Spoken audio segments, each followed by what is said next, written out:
All right. Welcome back, Bullpen Session. My name is Andy Neary, and this is episode 23. This one's a special one for me because this gentleman I'm about to interview is a friend, confidant, and probably one of the kindest human beings you're ever going to meet.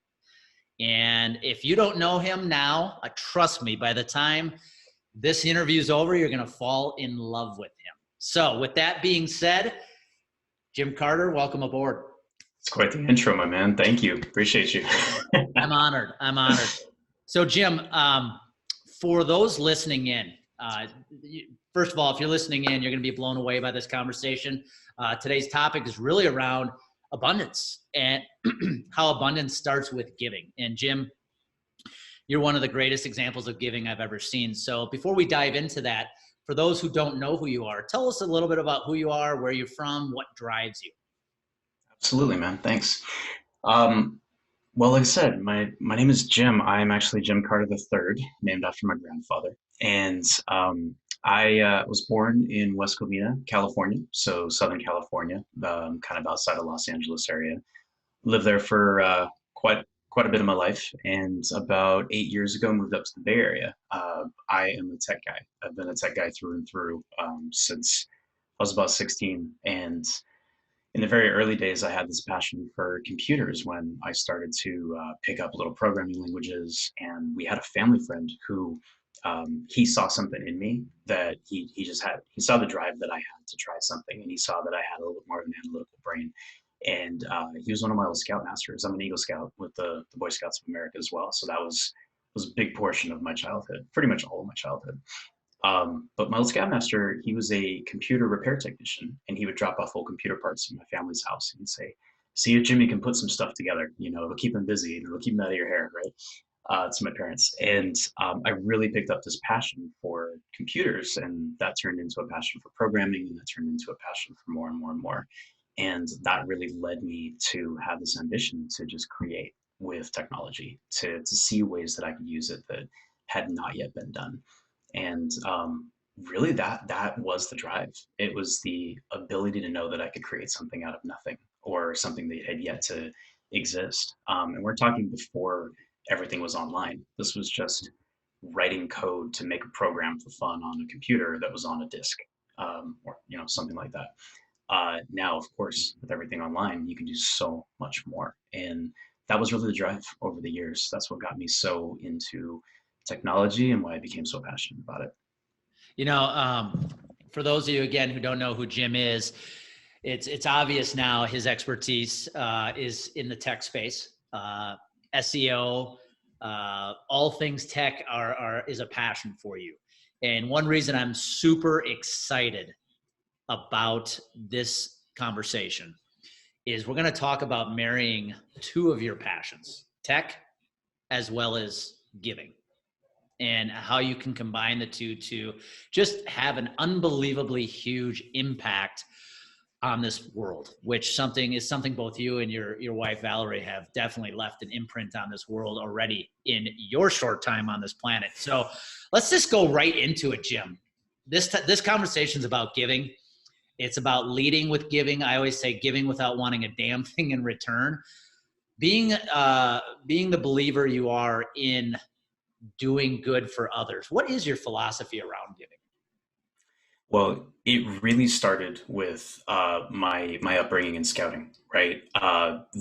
One of the pillars of the Boy Scouts of America is service to God and country. And God can be any God that you choose, in a sense, but it's that service to something higher than you and something beyond you, right?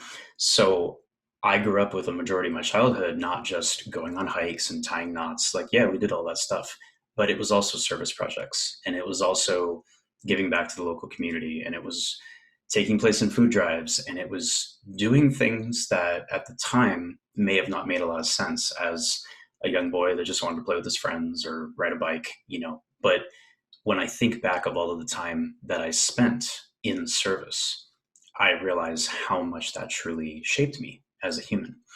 And, over the years, happily married for 11 years, two beautiful daughters. We've lived between houses, between different parts of the country, California, I should say. California's big enough; it feels like it's a country away. Um, what I realized is that over time, I really fell out of service. I sort of lost that desire, and for what it's worth, rightfully so. Like I was busy being a father, growing my passion, just trying to do things to take care of myself and my family. But I realized, a decent amount of years back, that was the thing that I truly was missing. And I gave myself that challenge. Like, I need to change something. I don't know what it is yet, but I've got to move back towards my passion for giving, for service to God, service to country, something that was so familiar to me, yet it felt so far away. And then I just decided that it was time that I could decide that it was my way that I wanted to build. I thought, what better way to do that than to use what I know and apply it forward? So the very long story short is I read this really wonderful book. It was called The Promise of a Pencil by Adam Braun, who was the founder of the charity called Pencils of Promise, located out of New York City. And it was his story, how an average guy could make an exponential impact in the world, starting with just, $25 in a bank account to launch a charity and build a school in Laos, the country of Laos. And it was such a captivating book where I found myself in that narrative where he grew up, I'm not going to say a privileged life, but he grew up fine, just like I grew up fine. My family didn't have an overwhelming amount of wealth, but we were happy. We had love. Everything was great. And this man was able to follow his dream to try some things, and he found his inspiration, and he found this overwhelming joy in just pivoting towards service, something that he truly believed in. And education meant so much to my wife and I fell in love with this book, and I went to go check out their website, and the website was broken, and it had some, security errors. Like, it was a mess, right? I felt so bad for the guy because I'm like, he just poured his heart out, top of the New York Times bestseller list, and a bunch of people are probably trying to check out this website. They can't. So a good friend of mine was a good friend of his, which is why I got the book recommendation. And I reached out and I was like, thank you. That book really changed me. It was such a blessing to read that. I was like, their website sucks. Like, how can we fix this? So I was like, can you connect me with them? And I'll help them tune it up. I wasn't looking for anything in return. I just wanted to pay it forward. And, that long story short was they welcomed me with open arms. And it clicked to me that my passion for technology could go to such a more broad purpose, that when I'm able to teach or advise or help in a way that is my zone of genius and not worry about the rest, like, great things can come out of it. And I now have seen the tangible impact that my efforts, big or small, have made directly with that nonprofit and what it's done in the world. And that's really my definition, is in the applied effort of it. I started in it. I loved it. I fell away from it. And when I realized what I had lost, that's when it gave me the drive that I needed to get back to it. Well, and there's so many things in what you just said that I want to unpack right now, because think about the time we're in. You and I are actually doing this interview on May 12th, which many states are still in the middle of a lockdown, right? And we've got this coronavirus pandemic hitting us all and impacting us all. And now is a time when so many people forget about giving, and they tend to just go within because they're almost in survival mode, right?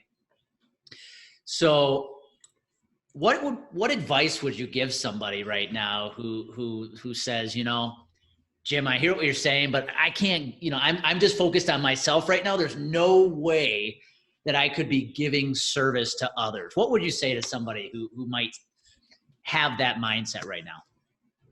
Well, first, I would tell that person to honor what they're feeling, because that's a very real feeling, and that is a basic instinct of humanity.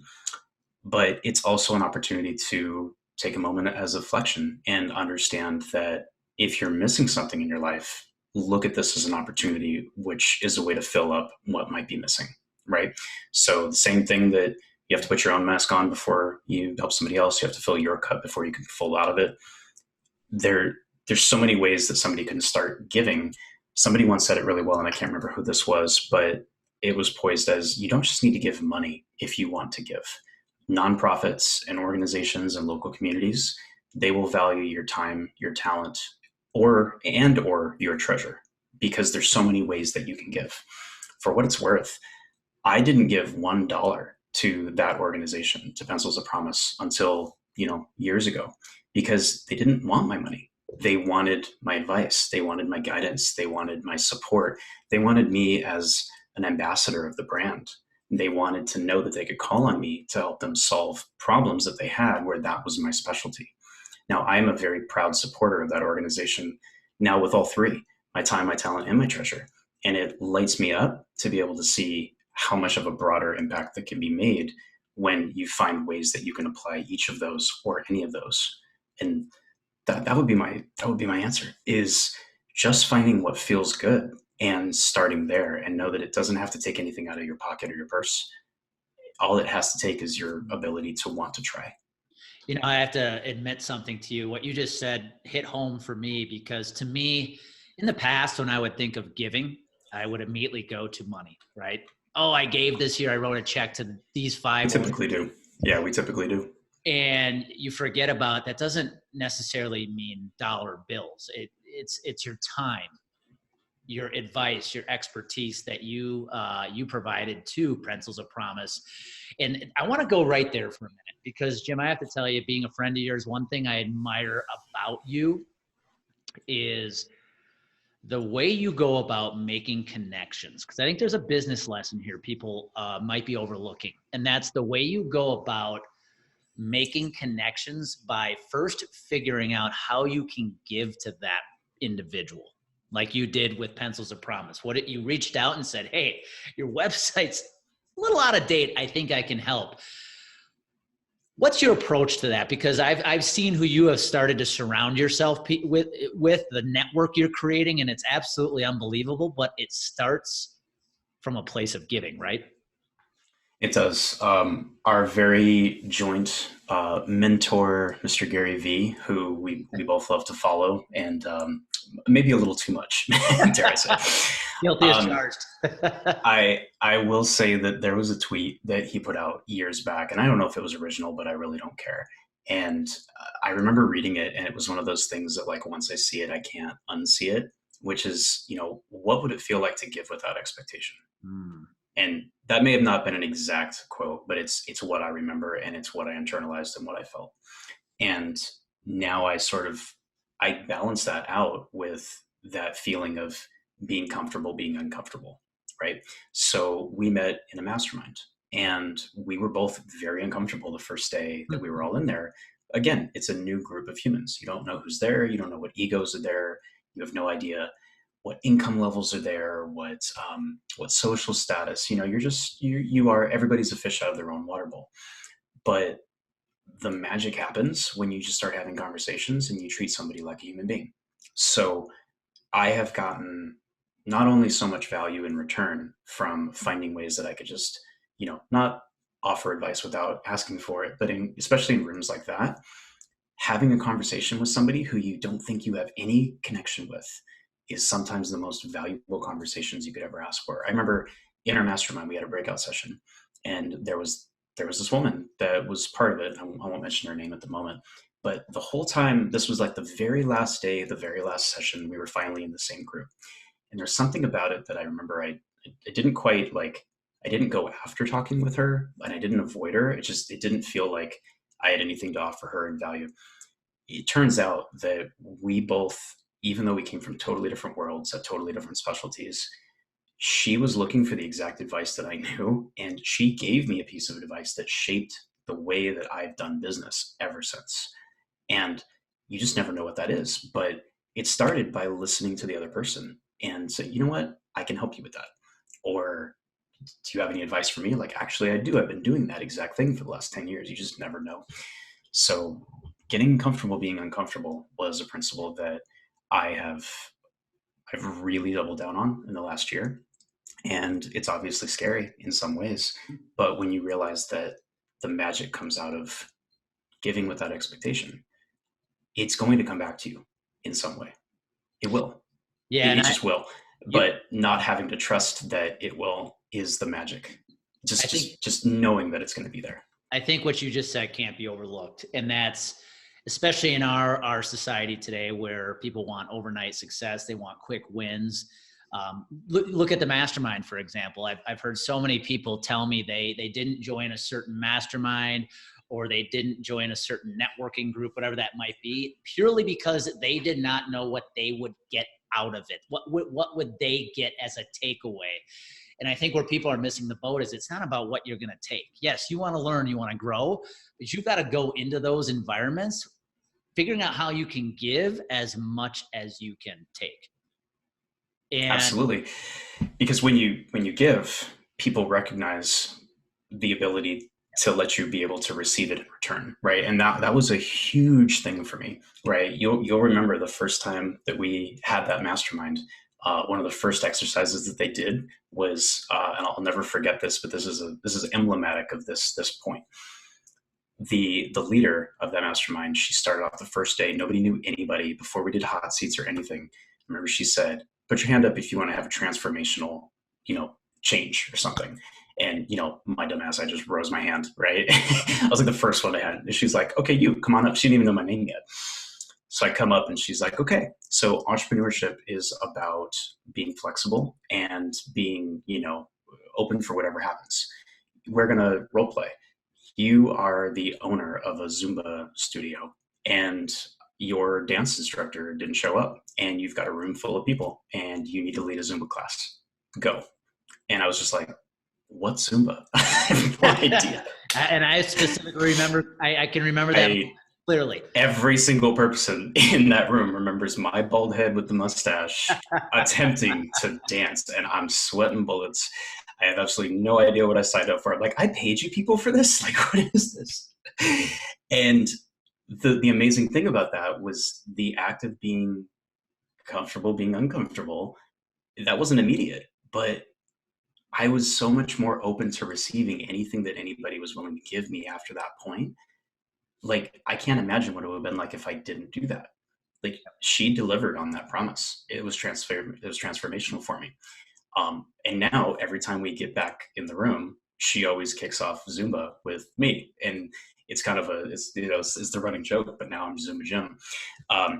But with that, it's establishing that layer where it's like, how can you receive something if you don't put yourself out there to receive it? Yeah. And once that really clicked for me, it was something that I couldn't overlook.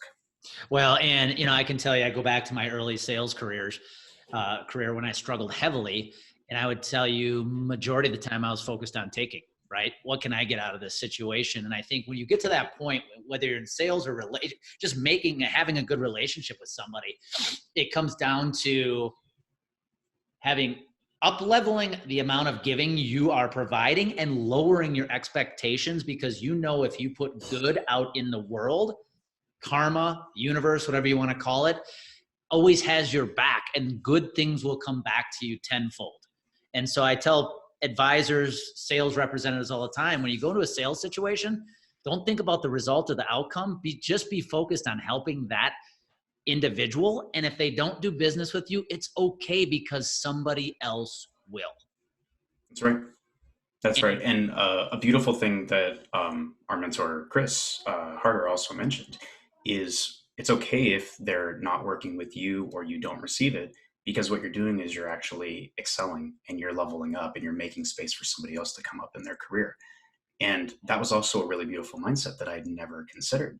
So if you never position yourself higher in a place to receive, right? You position yourself there, you're open to receive it, and you do it from a place of true gratitude, then you're not making space for anybody else to move up. And those kind of things are like those little nuggets that give you that permission to be able to try something new, to be able to strive harder, and to think about how you can truly give with that expectation. Well, and you and I have had this conversation before about how one thing this virus and the lockdown, the pandemic has created is it's leveled the playing field. And I truly believe you are closer to making connections today that you might have been out of your reach just 6 months ago. And I feel like the world has gotten even smaller now due to this virus. And so this is your chance to make those connections you might not have been able to make a few months ago. But you have to always start with, how can I give first? How can I help that individual I want to make a connection with? So here's where I want to go, Jim. Now, let's get a little serious for a second. People are listening in, they're going, great, Jim loves giving. He has that giving mindset. He has an abundant mindset. That's awesome. And to be on my podcast, you have to have an abundance mindset. So you were clearly somebody I wanted on here. Glad to know I checked the box. Thanks. But to let the audience know how much you have backed up your talk, you've raised what, over $15 million for certain causes, for various causes? Over about the last 8 or so years, I've been part of that much wealth coming into nonprofits. That's correct. That is unbelievable. And so I want to go back then, with that being said, number one, Jim, you are, to me, a beacon of somebody who is about getting behind causes. You've brought up Pencils of Promise before, or several times in the past few minutes. Recently, you and your wife, Val, had a very special honor. And every year, Pencils of Promise builds a school in a mainly a third world country. Multiple third world countries. And based on those who have given, those who have donated their time, their money, their advice, those schools are named after certain individuals. And you and Val just had a few months back an unbelievable honor bestowed upon you by Pencils of Promise. Would you mind sharing? And how did that make you feel? Yeah, no, I don't mind sharing at all. So Pencils of Promise has built over 500 schools in the countries of Guatemala, Laos, and Ghana. And when I read that book years back, I thought, how great would it be to dedicate my family's name on a school to for it to be in perpetuity, for it to be something that I know is forever giving back, something that will outlive me, something that will outlive my family's name. And I didn't quite know how to do that. And I knew that at the time it would take 25, 35, maybe even 50 grand to actually accomplish that. Well, at the time I wasn't the kind of guy who could just pick up my checkbook and make that kind of a right. But I said, well, again, not going into the money side, what kind of talent or what kind of time could I give to start that process moving? And that's what sort of kicked that ball down the road. So over time, I continued to advise, I continued to offer my expertise. They started showing me how my work was truly affecting the organization, helping, and not necessarily raise more money, but just raise better awareness and fix a lot of these problems that they needed fixed.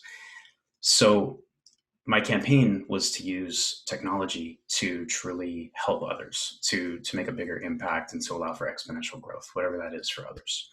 And the 15 million came over the course of multiple startups that either I co-founded or I was part of. It came with running technology for galas. It came with my last startup, which I did co-found, which alone raised over 5 million for about 26,000 nonprofits over the duration of my being there. And then in addition to that, there was a really beautiful cryptocurrency multimillionaire who was doing a fundraising event where they were giving out Bitcoin, a cryptocurrency, to multiple nonprofits. And I was part of that campaign to help distribute millions of dollars at a time through the course of cryptocurrency. So over all of these events, it was an ability for me to use technology in my specialty and give forward. Well, as a give, again, the whole giving without expectation thing, this is proof, is I offered to help that person who was very anonymous because I just wanted to be part of the campaign. I wanted to help. In the end, after all the money had, gone through and, I was vibing high and everything, this person offered to make a $250,000 donation in my name to any charity of my choice. And that could have been my opportunity to say, finally, I'm getting my school. But because I got so involved with charities and I understood the value of what's called unrestricted funding, meaning it's what puts gas in trucks to get people around. It's what puts somebody on an airplane to get them to a country so they can make their impact. It's what actually pays a salary. when I realized the power that that money could have, more than just being a sign on a wall, I decided after some advising that I wanted to make that money unrestricted. And that made such a difference for the nonprofit that, an amazing turn of events, right before the gala last year, in front of the founder who wrote the book, in front of the board of advisors, in front of Chris and Lori, our dear friends who also, Zuma Jim, that Lori, in front of all of these wonderful people, they announced to my wife and I that they were going to grant a school in our name, because we didn't have to write a check for it. And it was about the fact that we were these super advocates, that we were trying to broaden the mission, that we had more than earned it. So it's not as much about being able to pick up your checkbook and write a check. It's about starting with something. And you never know where that's going to go. But again, when I say I guarantee it'll come back, I guarantee it'll come back. And if you're watching the video, this is the plaque that my wife surprised me on my birthday, which shows our name. And this is hanging on the side of a wall in a school in Ghana. And one of these years, when the borders open again and we can all travel again, I can't wait to actually go and touch it and take a picture with it. But it is what I set out to do. And I didn't know how long it would take. And the beautiful thing is, we talk about long game, but the fact is, long game doesn't have to take that long. Mm-hmm. You just have to trust the process, and you have to keep showing up. And that is the most exciting thing that I loved about it, is now our mission is to build a school with the organization in every country. And I don't know how I'm going to do it, but we're going to do it. And that's the exciting part. You are a shining example of something I preach, my man, and that's consistency, persistency, and patience. And when you set an intention as something and you just go about making it happen, good things happen. And so, man, there's nobody, you and your wife, there's no one else who is more, what do I want to say, more deserving of that nomination. So from myself, my heart, congratulations. That was absolutely phenomenal. So I appreciate it. And the day that I posted it on social, I know that you took your time to reach out and tell me that. And I didn't forget that moment. No. And that was a really big tell of how much support I had. And for everybody listening, you may not think you have that kind of support, but you do. And again, the only way that you're going to be open to receive it is by putting yourself out there so people can give it to you. Because when I started posting that on social media that day, when I was vibing higher than ever with Val, I got more outpouring of love from people who never comment on anything, who never do anything. And I was just like, oh yeah, them. Like they still are part of your narrative. They still are in your corner and they have your back. And those are the most wonderful moments, when you can celebrate with all of these people who you realize really do back you up. And that's the kind of energy and the kind of grace I think that we need in times like this to remind us of things that really matter to us. So let's wrap it up. I know you got to get running here, and you're a busy man. Let's wrap up with some tactical. I'm Sure. Somebody out there listening to this podcast, Jim. I know I need to be giving more. I don't know if it's money, is it time, is it my expertise? What advice would you give somebody who knows they want to give more but doesn't know where to start? I would say start with bite-sized chunks. You can't eat a whole watermelon in one bite. You've got to break it down. And it's not as enjoyable by trying to eat it all at once, right? So ask yourself what your zone of genius is. First of all, if you can afford it and you are looking to make a monetary donation, I mean, money moves things, right? So you can find something that matters to you and you can help them, and it will go to the right place. But the more gratifying way is to find something that truly matters to you and find the need. And the fun is in the path, right? Yep. So when we found Pencils of Promise through that book, we realized this is an opportunity for us to embrace our love as a family of education. And now it's not just, we have to get on a phone call, we have to do this thing. We want to. We want to be part of it. We want to shape the narrative. We want to influence the decisions because we are aligned with it. So I think it's really, you find your alignment and then you get really fired up that you have the opportunity to actually make a difference, and you just start. what you said just it's something you said to me months ago that is still stuck in my head. And that is, if you're going to give, whether again, it's donating money or time, make sure it's something you're passionate about, something your energy is behind. Because I admit in the past, I was guilty of cutting a check to an organization, to a nonprofit, just to say I cut a check. But was I really emotionally tied to what their mission was? Probably not.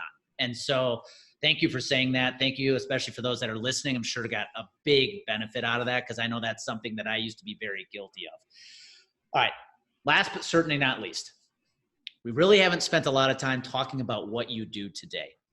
So people listening go, man, I love this Jim Carter guy. What does he do for a living? How do I work with this guy? Why don't you take a few minutes here before we wrap this up and tell the listeners about what your company's doing today and how you are helping entrepreneurs and small businesses who are looking to grow by giving. Yeah, I appreciate you, man. Thank you.